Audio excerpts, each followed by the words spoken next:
Bon matin tout le monde, bienvenue à ce 14e épisode du meeting des ventes du lundi. Mon nom est Simon Harvey et je suis consultant en stratégie et opération des ventes. Donc, écoute, belle nouvelle ce matin. Je vois déjà que les commentaires fonctionnent dans LinkedIn. En fait, je les reçois, ce qui est une excellente nouvelle. Si t'étais pas là la semaine dernière, on a eu un petit problème technique, puis je vais y revenir dans quelques instants. Si c'est la première fois que tu te joins à nous, le principe est assez simple. De 8h à 8h30, 8h45, quelque part dans ces eaux-là, on jase de vente, de développement des affaires, je te partage mes trucs, mes astuces, ma façon de voir les choses. Ça se veut interactif, fait que si tu as des questions, je t'invite à communiquer avec moi via le chat, en fait via les commentaires, que ce soit sur LinkedIn ou sur YouTube. Si tu as des questions, des commentaires, tu peux m'envoyer ça aussi à l'avance à info@nomisco.ca. Je reviens un petit peu sur la semaine dernière. Tout d'abord, je veux remercier Mathieu Laferrière qui a gracieusement participé, et c'était pas prévu. Mathieu me faisait parvenir vos questions, vos commentaires. J'ai un Chromebook ici, donc il m'envoyait ça là, ce qui me permettait d'y répondre. Mais je vais revenir un petit peu là-dessus. Il y a eu un problème.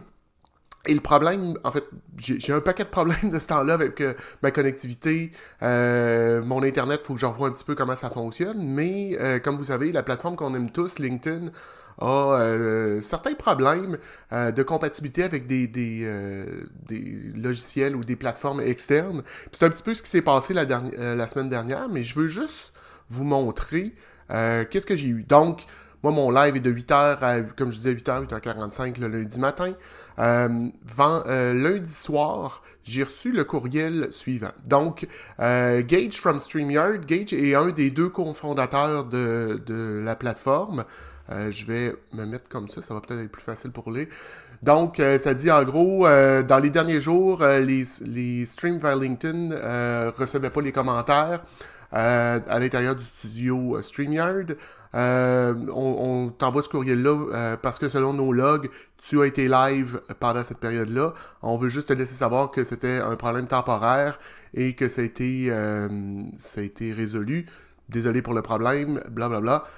Je voulais juste vous montrer, je trouve que c'est vraiment ça m'a en fait pas touché là, émotivement, ça m'a pas fait pleurer, mais je veux dire, j'ai trouvé ça quand même un excellent service à la clientèle. Probablement que c'est automatisé, mais juste le côté que c'est un des deux cofondateurs qui m'a contacté comme ça, j'ai trouvé ça super intéressant, puis je vous dirais que leur service à la clientèle m'a vraiment impressionné. Donc, à la fin du live, il nous demande toujours comment ça a été, pouce up ou pouce down. J'ai fait un pouce down, j'ai écrit ce que j'avais. Je vous dirais, en dedans de 10 minutes, j'avais un courriel qui me revenait de leur support technique, me disant qu'ils allaient fouiller là-dessus, mais que le problème était probablement du côté... qui était déjà au courant, en tout cas. Donc, j'ai trouvé qu'il était très, très, très réactif, que ça bougeait rapidement.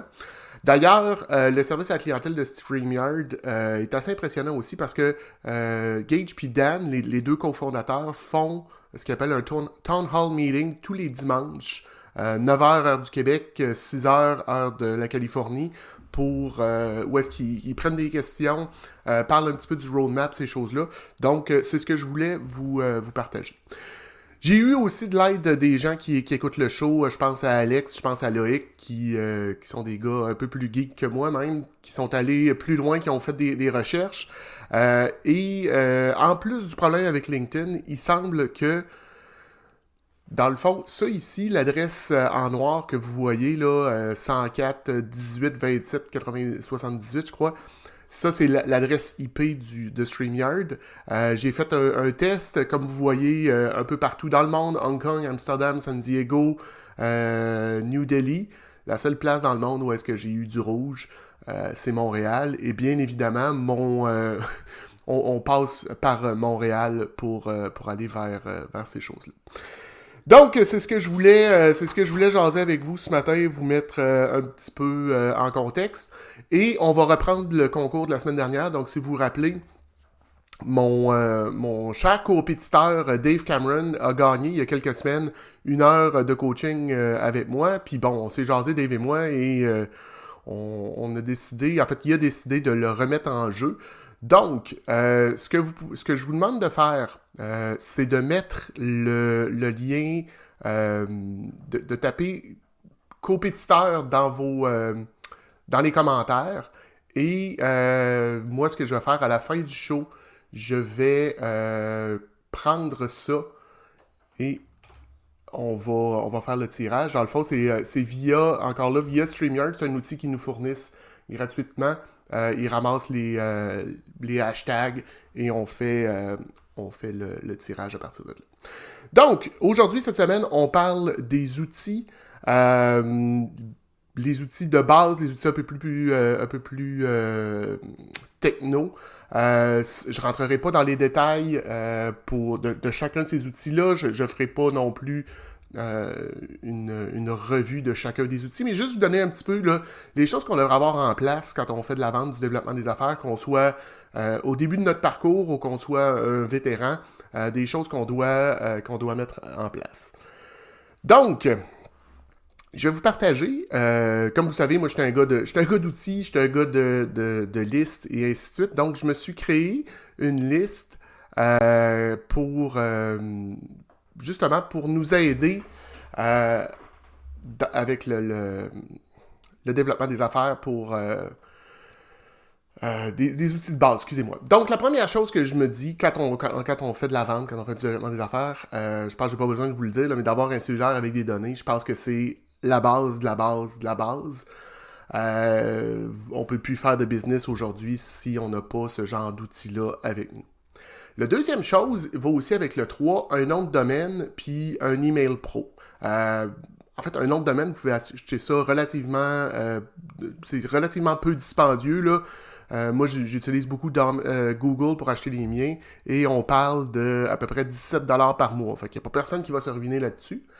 Puis ça nous donne aussi la possibilité, suite à ça, d'avoir un email pro. Tu sais, de ne pas avoir Simon 42 harvey@gmail ou hotmail ou .com. Ça nous permet d'avoir un courriel qui a un look professionnel. Donc, quand vos interlocuteurs, les gens qui vous reçoivent ont accès à ça, ils savent que c'est legit, puis que vous avez... que vous êtes vraiment en business. Donc, je vais faire un petit tour rapide de mes courriels. Puis, j'ai Geneviève qui dit belle expérience client, ça, en lien avec ce que StreamYard faisait. Excusez-moi, je suis en train d'ouvrir une autre page ici, là.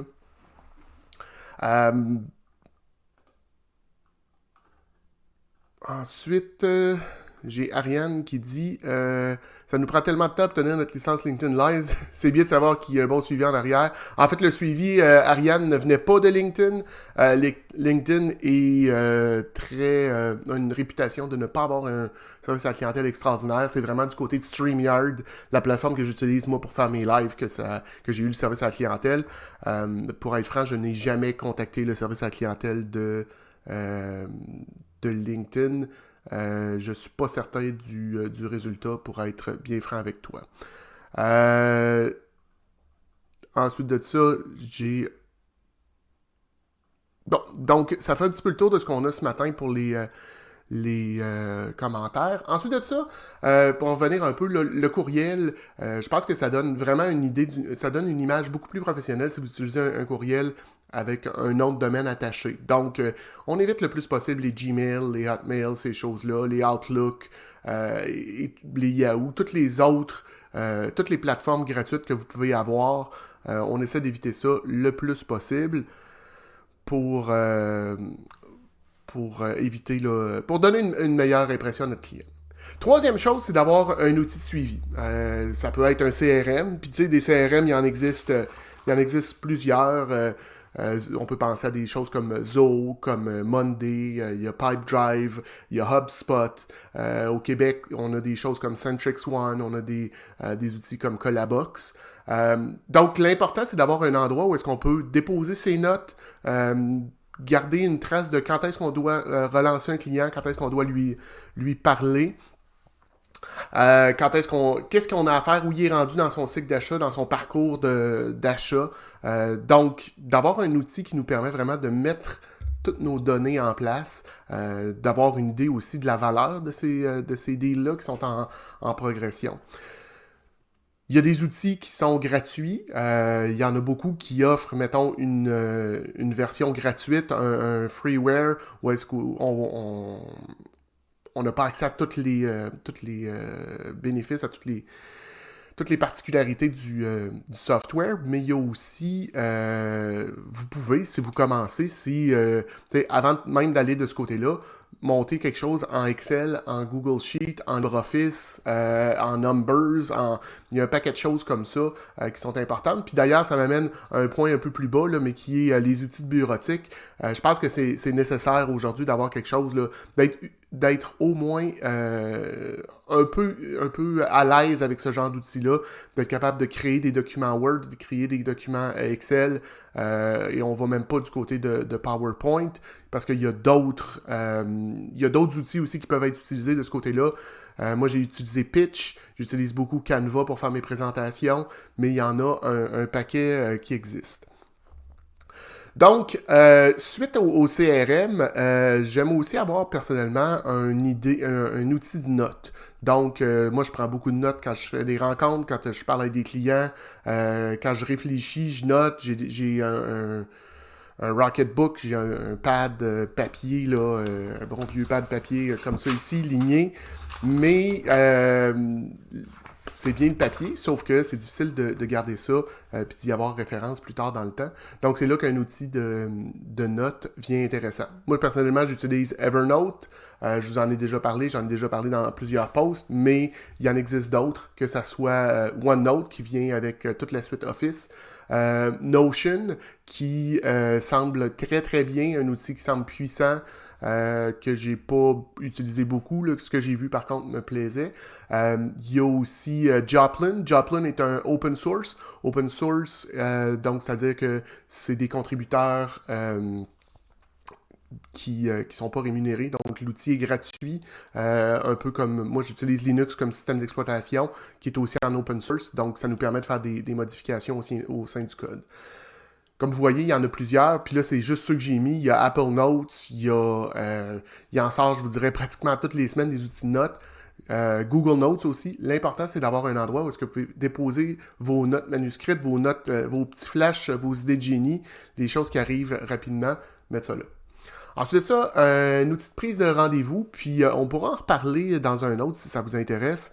Parce qu'il y a toute une notion de est-ce que le côté... est-ce que c'est comment on dirait, pas baveux, mais il y a tout au niveau de l'étiquette, l'utilisation d'un outil comme Calendly, Calendar, Appointly. Est-ce que ça fait pas trop je suis plus important que toi? Personnellement, j'aime bien utiliser ça parce que ça me donne une flexibilité. Par contre, j'indique toujours dans mes courriels quand j'envoie ça à quelqu'un que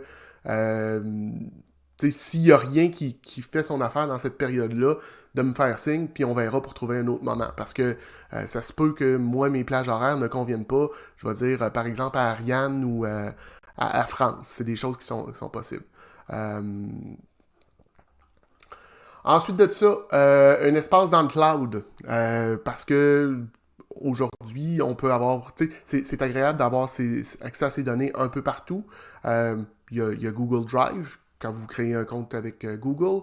Il y a OneDrive qui vient quand vous créez un compte avec Microsoft du côté Outlook.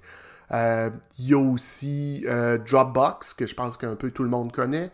Il y a tous les outils, Amazon aussi, en fait, si vous êtes Amazon Prime, vous avez accès à un espace de stockage de ce côté-là.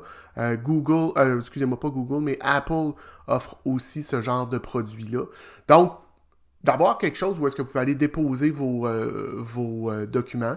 Puis c'est possible aussi que ça soit à l'intérieur de votre organisation, donc que vous ayez un accès à un serveur de ce côté-là. Les outils de bureautique, on parle souvent de Excel, Word, PowerPoint qui sont les références de ce côté-là. Effectivement, c'est des outils qui sont disponibles en ligne gratuitement là, quand vous créez un compte du côté Outlook.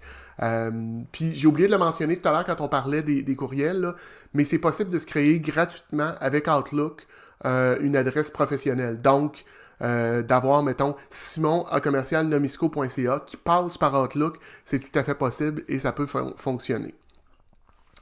Je vais juste remonter un petit peu. Bon, comme Alex le dit, Alex Lévesque-Labrèche qui dit l'important c'est d'avoir quelque chose. Effectivement, j'imagine que tu parlais des outils de notes parce que c'est quelque chose que Alex et moi on a discuté à plusieurs reprises. Effectivement, l'important c'est pas d'en prendre, c'est pas lequel tu choisis, c'est d'en prendre un et de t'habituer de ce côté-là. J'ai Martin qui me dit qu'il utilise comme la box comme outil de suivi de client. Effectivement, on est dans le même bateau.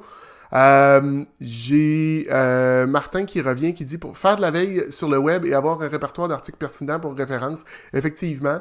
Puis il existe là aussi des outils qui peuvent te permettre d'être beaucoup plus efficace. Pour ceux qui viendraient de se joindre à nous, je vous invite, puis qui sont dans le live bien évidemment, qui n'écoutent pas en rediffusion, de mettre le hashtag compétiteur pour avoir une chance de gagner le prix que notre ami Dave Cameron avait gagné il y a quelques semaines, c'est-à-dire 1 heure de coaching avec moi. J'ai Éric Lacourcière qui dit la formulation de l'invitation à planifier un rendez-vous est extrêmement importante et les moyens de le faire pour que ça soit positif et invitant, le choix des mots fera toute la différence. Effectivement, puis ça a été, c'est drôle, il y a quelques semaines, j'ai vu passer un paquet de choses de ce côté-là sur comment le phraser et tout et tout. Instinctivement, c'est comme ça que je le faisais, mais il semble que certaines personnes étaient un peu plus abrasives que moi.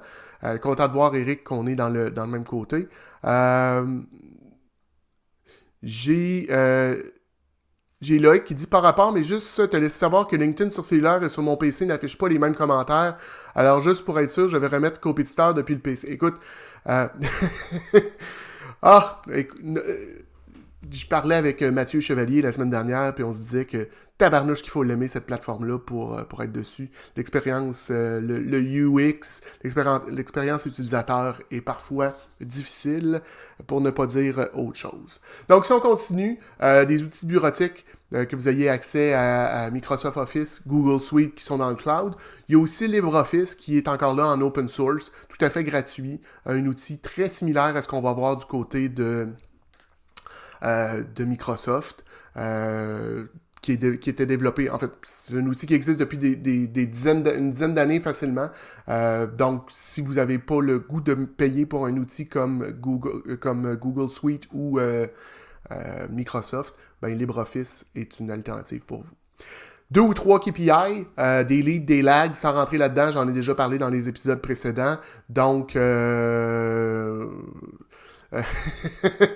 je souris un petit peu, j'ai David qui dit « Parle-moi pas là-dessus ». J'imagine que David est en lien avec ce qu'on vient de dire là, de LinkedIn et de leur utilisateur, leur UX.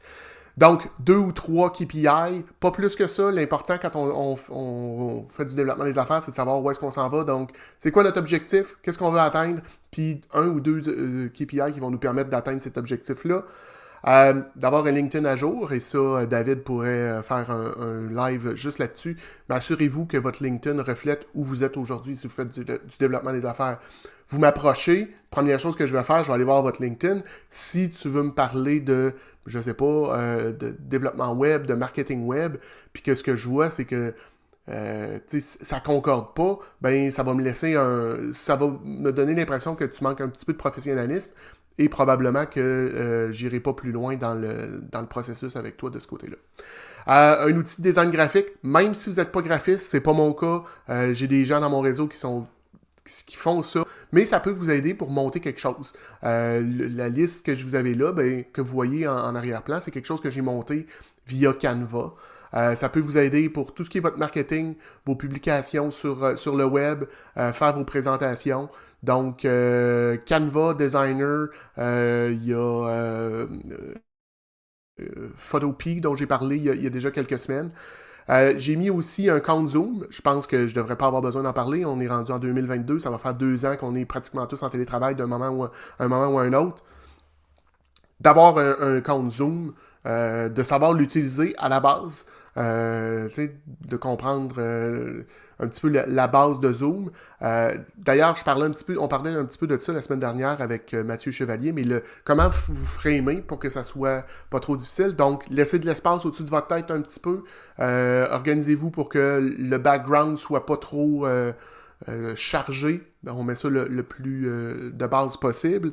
Il y a aussi... ça m'amène à parler un petit peu tant qu'à être là, de son. L'éclairage, bien évidemment. Comme je disais, moi, la semaine dernière, j'ai mon écran blanc sur fond blanc qui reflète ici. J'ai une lumière qui reflète sur le mur en avant pour la luminosité. Le micro, si vous vous rappelez, mes premiers épisodes, on le voyait pas, mon micro, il était placé plus loin, mais ça donnait un son un peu plus calme, tandis que là, je l'ai rapproché, ça améliore le son. Les écouteurs, bien évidemment, pour éviter le retour de son. Excusez-moi un instant, j'ai l'impression que j'ai perdu... Ah, il est là. OK.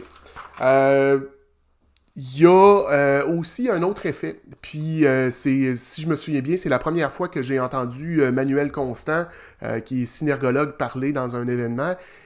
On parlait de la fatigue qui vient avec le Zoom, avec toutes ces choses-là. C'est parce que il y a un effet miroir. Donc, à la base, les applications sont en miroir. C'est-à-dire que si vous mettez votre main droite devant votre écran, devant votre caméra, si vous êtes capable d'y toucher, vous êtes en miroir. Je vous invite à défaire ça.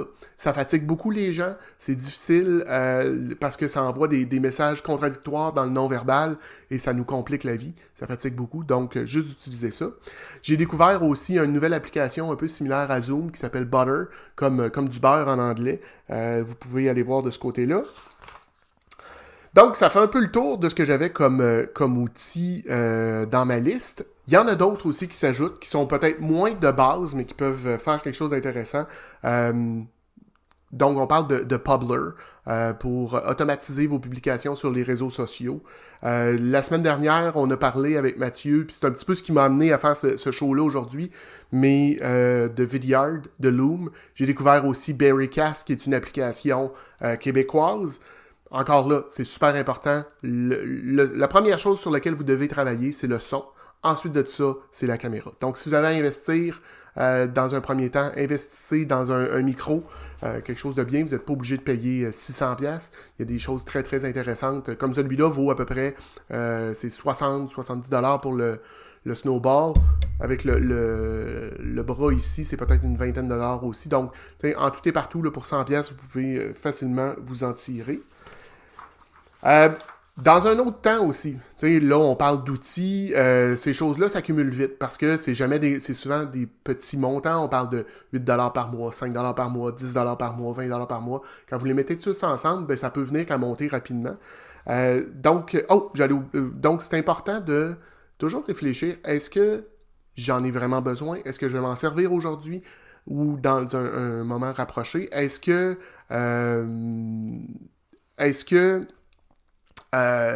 c'est vraiment un deal parce que, en fait, est-ce que j'en ai vraiment besoin?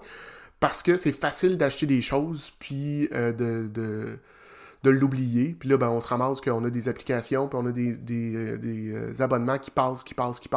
Ça finit par nous coûter très, très cher. Donc, assurez-vous que ce que vous achetez, vous allez l'utiliser vraiment. Essayez aussi de toujours penser en automatisation. Qu'est-ce que cet outil-là peut faire pour me faciliter la vie, pour m'aider à automatiser mes ventes, mon développement des affaires, ma prospection, mon envoi d'offres de services, mon envoi de factures. Toutes ces choses-là, réfléchir quand vous achetez un outil, est-ce que ça va m'aider? Et est-ce que ces outils-là s'intègrent un dans l'autre? Bon, il y a des applications comme Zapier, comme Automate.io qui peuvent le faire. Microsoft aussi en offre un dans sa suite, même dans sa suite gratuite, qui s'appelle Power Automate, qui permet, sans savoir coder, de placer des blocs pour faire une certaine forme d'automatisation. Mais ça, c'est le genre de choses qui peut vous aider grandement dans votre développement des affaires. Automatiser vos processus le plus possible. Je sais pas pour vous, moi, il y a juste 24 heures dans une journée. Donc, d'automatiser mes choses m'aide à pouvoir en accomplir plus. On automatise ce qui se fait bien, où est-ce qu'il y a peu d'input d'entrant d'un utilisateur. Je vais revenir quelques instants sur les commentaires que j'ai eus. Ici, j'ai David qui dit d'ailleurs, je suggère le sujet pour un meeting des ventes tant qu'à. Ouais, l'utilisation de LinkedIn, peut-être que je t'inviterai David ou on verra, là, on en reparlera offline de ce côté-là. Qui dit encore, David qui parle de ses outils, il y a la suite Office, Adobe Cloud, Calendly, Microsoft Teams Zoom Google Pro, des milliers de dollars de machins chaque année, effectivement. Puis ça, c'est sans parler ce qu'on achète, ce qu'on prend en dollars. Je suis un peu en train de regarder mes dépenses de ce côté-là. Moi, Spotify, Amazon Prime, Netflix, c'est toutes des petites applications qui, sur le coup, ne semblent pas coûter cher, mais qui en demandent grandement. J'ai Geneviève qui dit « Merci pour les conseils, son caméra. » Effectivement. Et il y a une chose dont on parlait, Mathieu et moi, la semaine dernière, c'est au niveau de placer votre caméra à peu près à la hauteur de vos yeux ou peut-être un petit peu plus haut. Il n'y a personne qui paraît bien regarder par en dessous. La vue en plongée nous fait tous paraître un petit peu mieux que la vue en... C'est quoi? Ça va être en montée? Je sais pas c'est quoi le terme, là, mais à l'inverse, ça peut aider. L'autre chose, là, je viens de vous parler d'un paquet d'outils, mais les outils, c'est comme la soupe à l'épicerie, les cannes de soupe.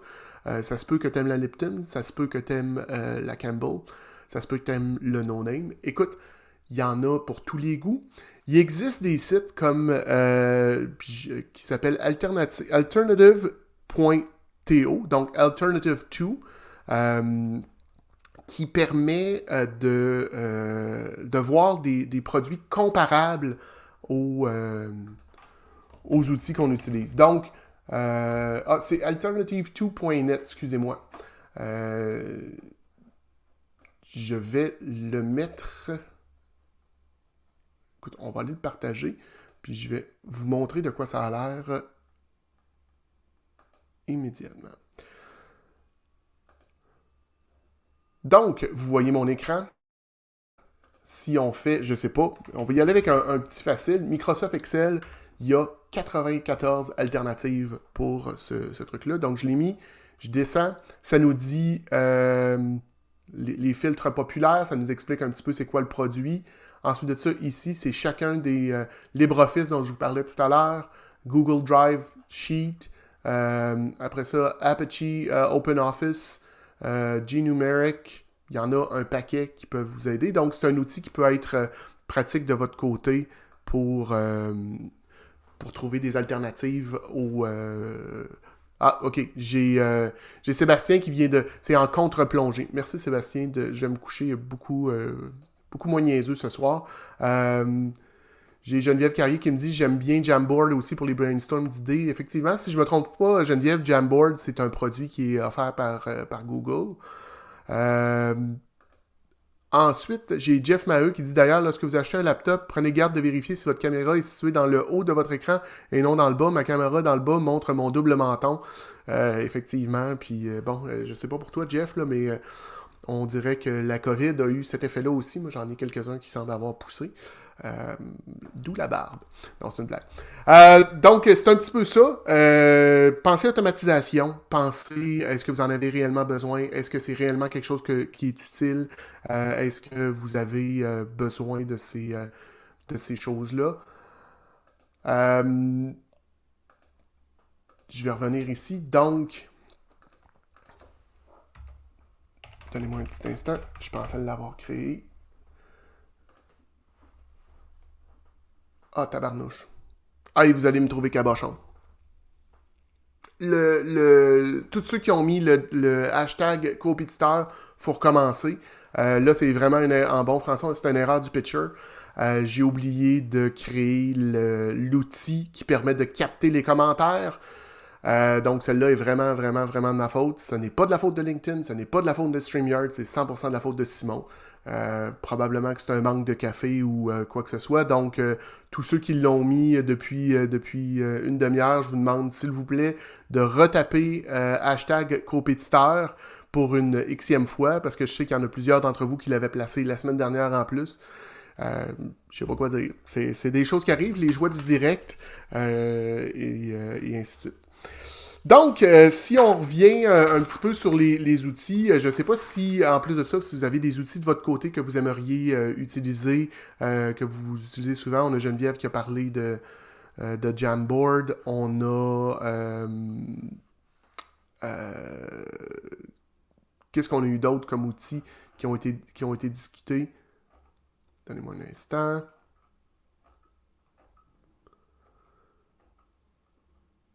« Excusez-moi, je continue de regarder. Ouais, ça semble être pas mal ça. Comme je vous disais tout à l'heure, les outils, c'est un...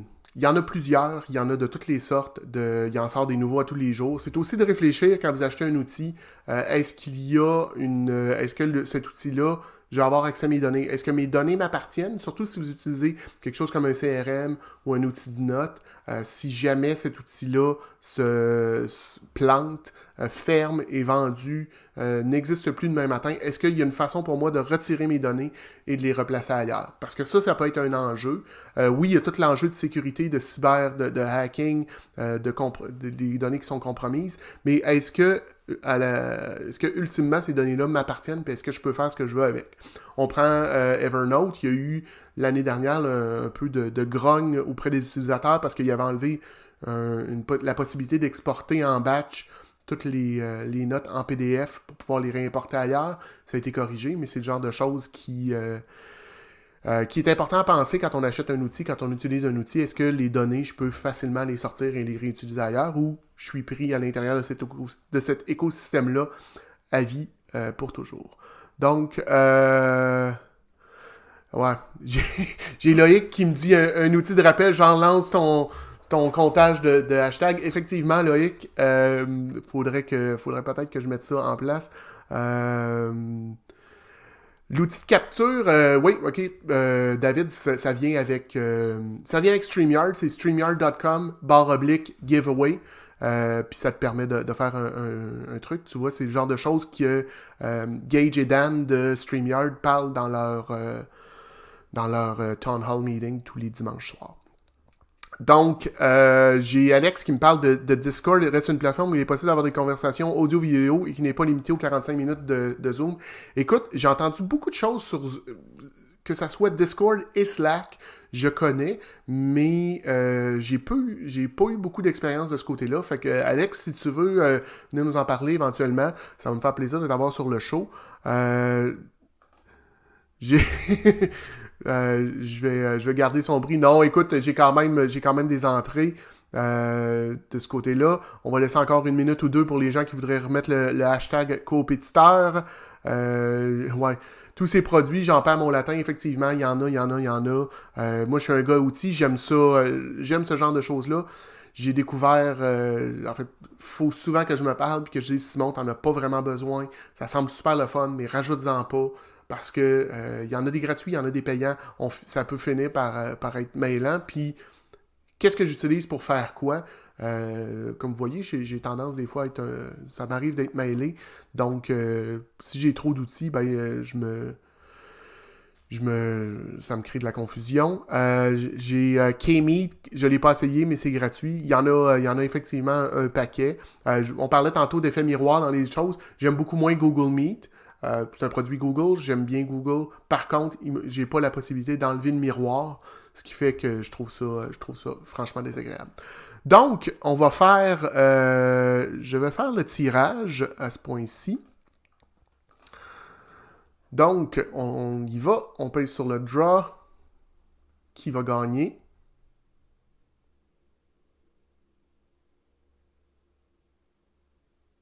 Oh, Monsieur Pellan! Donc, Sébastien, je vais prendre contact avec toi, puis on va se booker une heure dans les prochains jours, prochaines semaines, selon tes disponibilités. Félicitations, super hâte de te rejaser. Et je vous dirais que, donc, aujourd'hui, on a parlé des outils. On a parlé... je vais enlever ça. On a parlé des outils. J'ai eu un paquet de commentaires. Encore là, je m'excuse pour ceux qui ont mis des hashtags puis qui avaient quitté le live avant le tirage. C'est vraiment de ma faute. On en refera un plus tard dans la saison. Aujourd'hui, je vais prendre le temps de répondre à vos commentaires, à vos questions, à voir vos suggestions d'outils. Si vous voulez communiquer avec moi, la façon la plus facile, c'est par LinkedIn. LinkedIn, /IN, Simon Harvey QC, ou vous faites une recherche Simon Harvey, puis le cercle avec la face orange, c'est pas mal moi. Ensuite de ça, vous pouvez booker via mon Calendly, calendly.com/nomisco. Questions, commentaires, insultes, injures ou idées à info@nomisco.ca. Je vous invite à aller, si vous avez manqué le live, si vous n'avez pas pu l'écouter au complet, en fait, je devrais dire, c'est drôle, si vous n'êtes pas là, vous pouvez pas le savoir. En tout cas, le live est aussi disponible sur LinkedIn et sur YouTube. Les lives sont entreposés ou sauvegardés sur YouTube, donc vous pouvez aller réécouter les anciens. Vous pouvez vous abonner à la chaîne. Ensuite, je fais aussi un podcast avec l'audio de ce live-là qui est disponible sur Spotify, sur Apple Podcasts, Google Podcasts et un paquet d'autres. Donc, je vous invite à aller vous abonner de ce côté-là. La semaine prochaine, c'est un épisode, ça va être un épisode avec un invité, donc je vous invite à être là à 8h. Je vais annoncer l'invité plus tard cette semaine. D'ici là, portez-vous bien, bonne vente. Si vous avez des questions, pensez à moi. Bonne journée, bye tout le monde.